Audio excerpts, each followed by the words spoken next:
warahmatullahi wabarakatuh. Innal hamdalillah nahmaduhu wa nasta'inuhu wa nastaghfiruh wa na'udzu billahi min shururi anfusina wa min sayyiati a'malina may yahdihillahu fala mudhillalah wa may yudlilhu fala hadiyalah. Asyhadu an la ilaha illallah wahdahu la syarikalah wa asyhadu anna Muhammadan abduhu wa rasuluh. A'udzu billahi samil alim minasyaitonir rajim. Ya ayyuhalladzina amanu taqullaha haqqa tuqatih wa la tamutunna illa wa antum muslimun. Pertama-tama dan paling utama, marilah kita panjatkan puji dan puja syukur kehadirat Allah Subhanahu wa taala atas limpahan rahmat, taufik, hidayah, inayah, wa nikmat. Wabil khusus nikmat iman, nikmat Islam, nikmat sehat, dan nikmat ikhlas, sehingga pada malam yang Allah muliakan ini kita masih diberikan kesempatan untuk melangkahkan kaki kita dari rumah menuju rumah Allah untuk menegakkan sholat isya berjamaah, dan insya Allah akan dilanjutkan dengan sholat tarawih dan witir berjamaah. Salawat serta salam tetap tercurahkan kehadirat baginda Rasulullah Muhammad Sallallahu Alaihi Wasallam beserta keluarga, sahabat, tabiin, tabiut tabiin, dan insya Allah sampai ke kita umatnya hingga yaumul akhir. Mudah-mudahan kita mendapatkan syafaat dari baginda Rasulullah Sallallahu Alaihi Wasallam. Amin ya robbal alamin. Bapak Ibu jamaah Al-Ikhlas yang mudah-mudahan kita semua dimuliakan oleh Allah. Sebelum memasuki bulan Ramadan, tentunya kita umat Islam banyak belajar, banyak berdoa apa persiapan untuk memasuki bulan Ramadan. Mungkin malam ini udah masuk yang ke 7, ada yang ke 8. Tidak apa-apa karena masing-masing meyakininya. Tinggal kita menghormati masing-masing mempunyai dalil ya. Ada yang ke-7 dan ke-8. Yang kita sikapinya adalah bukan perbedaan penetapan 1 Ramadan yang kemarin sudah kita sama-sama laksanakan. Tapi sejauh mana selama 7 hari Ramadan di awal, 8 hari di Ramadan di awal, apakah kita sudah memanfaatkan waktu detik demi detik, menit demi detik, menit demi menit, jam demi jam, dan hari demi hari untuk beribadah semata-mata karena Allah. Sebagian sahabat sebelum memasuki Ramadan, ada yang 6 bulan sebelum Ramadan, sebagian sahabat melakukan persiapan, meningkatkan amalia, meningkatkan ibadah, dan lain sebagainya. Ada yang 2 bulan sebelumnya, ada yang diajarkan doanya, bagaimana kita berdoa mulai dari masuk bulan Rajab, bulan Syaban, agar kita dipertemukan oleh Allah sampai ke bulan Ramadan.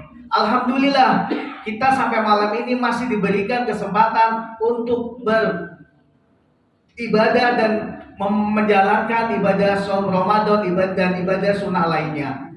Mungkin ada dari orang tua kita, saudara kita, sanak famili kita, tetangga kita yang Allah sudah panggil mendahului kita tanpa merasakan nikmatnya bulan Ramadan.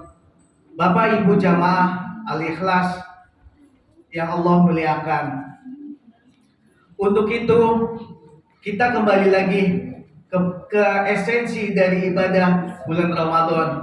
Mungkin ini masih di awal Bapak Ibu. Mari setahap demi setahap apa yang kita mungkin belum lakukan kita lakukan. Sebagai contoh, sudah tidak perlu kita mungkin apa namanya ketinggalan, tidak ada alasan lagi bermalas-malasan. Namanya sholat sunnah rawatib, sebagaimana diajarkan oleh baginda Rasulullah, bahwasanya sholat sunnah rawatib yang menempel qobliyah dan badiyah dari sholat rawatib itu sendiri dalam sehari semalam ada 12. Yang pertama apa Bu? Qobliyah subuh. Dalilnya apa? Barang siapa melaksanakan sholat qobliyah subuh rakaat ini, dia akan mendapatkan lebih baik dari dunia dan seluruh isinya. Ibu bapak akan menjadi orang paling kaya. Nggak kalah lah segala macam oligarki, segala macam orang kaya, orang kafir dan sebagainya yang notabene dia dunianya banyak. Tapi dengan kita hanya menjalankan 2 rakaat qobliyah subuh, kita akan menjadi orang yang paling lebih hebat dari memiliki dari dunia dan seluruh isinya. Setelah 2 qobliyah subuh apa lagi Bapak Ibu? 4 rakaat qobliyah zuhur. Setelah itu 2 rakaat badiyah zuhur. Setelah itu 2 rakaat badiyah maghrib, dan terakhir 2 rakaat badiyah isya. Itu 12 rakaat yang Rasulullah ajarkan kepada kita dan tidak pernah ditinggalkan Rasulullah selama sehari-harinya, selain sholat duha, sholat sunnah duha, dan sholat witir sebelum tidur. Adapun ada sholat sunnah mutlak lainnya, misalnya qobliyah sebelum asar, itu namanya sholat mutlak. Boleh dilaksanakan, boleh, apalagi selama Ramadan. Daripada ngobrol, selagi ini sudah masuk waktu, misalnya asar sudah azan, sudah sholat sunnah mutlak, ibu juga berdoa, bapak ibu berdoa sebelum waktu masuk sholat asar, misalnya seperti itu. Nah, kembali lagi ke mana ibadah Ramadan. Sebagaimana di bulan Ramadan, pasti di antara kita seperti di pengurus DKM menyebarkan namanya edaran untuk memberikan iftar jama'i, makanan bentuk tajil. Ada yang makanan ringan, ada yang makanan berat. Alhamdulillah, Bapak Ibu antusias untuk memberikan makanan seperti itu. Tapi jangan lupa, kanan kiri tetangga kita juga lihat. Mungkin ada janda tidak mampu, mungkin ada anak yatim dan lain sebagainya. Wajib kita untuk berikan makanan untuk berbuka puasa atau nanti pada saat makan sahur.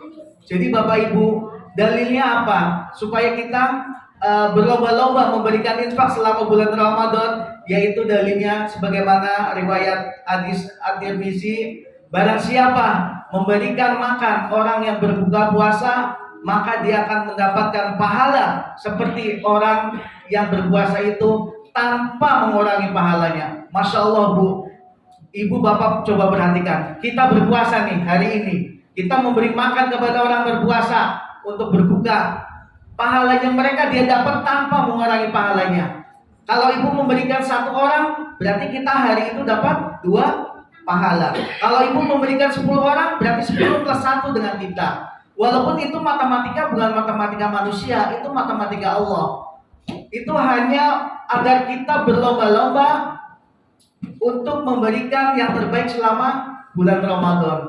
Walaupun seteguk air, walaupun sebutir korma. Tapi mudah-mudahan kalau Jamaah Al-Ikhlas tidak memberikan sebutir air semua ya, seteguk air semua ya. Jadi ada yang ngasih puding, ada yang ngasih gorengan, apalagi Pak Iwan?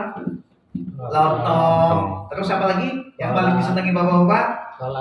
Telur apa Pak Iwan? Telur tahu isi. Alhamdulillah ya. Ajis paling semangat kalau ada telur rebus ya Jis ya. Semangat Jis. Nggak apa-apa. Memberikan contoh kepada anak-anak bagaimana nikmatnya kita berjama'i, iftar jama'i, datang semua ke mushola, walaupun di rumah sudah siap, tapi sesekali kita berjama'i, beriftar jama'i di mushola, merasakan kebahagiaan bagaimana kita merasakan kemerdekaan setelah berpuasa seharian penuh. Di samping di situ ada makna silaturahim, ketemu dengan saudara semuslim. Oh si fulan, oh bapak ini, misalnya Pak Agus tiap hari ada, kok 2 hari nggak kelihatan. Kita tanyakan, biasanya Pak Agus paling aktif nih, iftar jama'i misalnya, Pak Iwan paling aktif, kok nggak kelihatan. Coba kita nanti ziarah, mungkin beliau sakit atau sebagainya. Itu Bapak Ibu makna dari silaturahim adanya kita beriftar jama'i di masjid. Itu yang pertama. Dan yang terakhir sebagai penutup, bulan Ramadan ini mungkin Bapak Ibu merasakan harus lebih bersabar. Benar gak Pak, Bu? Ya, Ya. Sabar apa sabar banget? sabar. Sabar banget. Ada bangetnya ya. Harga beras berapa Bu sekarang Bu? Oh, masih bisa kebeli? Oh, berarti masih cukup. Itulah hebatnya orang Muslim. Dengan beberapa banyak ujian, baik ujian dari diri sendiri, ujian keimanan, ujian lingkungan, contohnya apa tadi? Berhadapan dengan kondisi lingkungan kita, kondisi bersosial masyarakat kita. Bagaimana umat Islam mensikapinya? Hanya satu, bersabar. Kalau mungkin yang dulunya Bapak Ibu 15.000 bisa dapat beras premium, sekarang yang sedang atau campur beras belum gitu ya Bu ya. Tinggal bagaimana dinikmatin aja. Nikmatin aja, syukuri aja. Bagaimana janji Allah, kalau kita bersyukur maka nikmat akan ditambah. Itu nikmat, apalagi ini Ramadan ujiannya luar biasa. Hanya kita suruh hanya untuk bersabar. Insya Allah mudah-mudahan ada solusi. Mudah-mudahan dengan kesabaran, dengan doa umat Islam selama bulan Ramadan, Allah janjikan doa ada waktu-waktu mustajab antara azan dan iqamah, doa di hari Jumat, di sore, dan doa di waktu-waktu mustajab lainnya. Bapak Ibu jangan lupa doakan untuk diri kita, keluarga kita, agar selalu mendapatkan rahmat taufik hidayah dari Allah Subhanahu wa taala. Doakan juga untuk para pemimpin kita agar bisa membimbing rakyatnya, membimbing umatnya ke jalan yang Allah ridhoi. Dan jangan lupa doa untuk saudara kita di Palestina yang selama kurang lebih 7 bulan ini masih dalam penjajahan Zionis Israel. Mari kita doakan. Allahumma ansuril ikhwana mujahidin fi Palestin. Allahumma ansuril ikhwana mujahidin fi Palestin. Allahumma ansuril ikhwana mujahidin fi Palestin fi kulli makan. Mohon maaf apabila ada kekeliruan dan kesalahan. Billahi taufiq wal hidayah. Wassalamualaikum warahmatullahi wabarakatuh. Waalaikumsalam.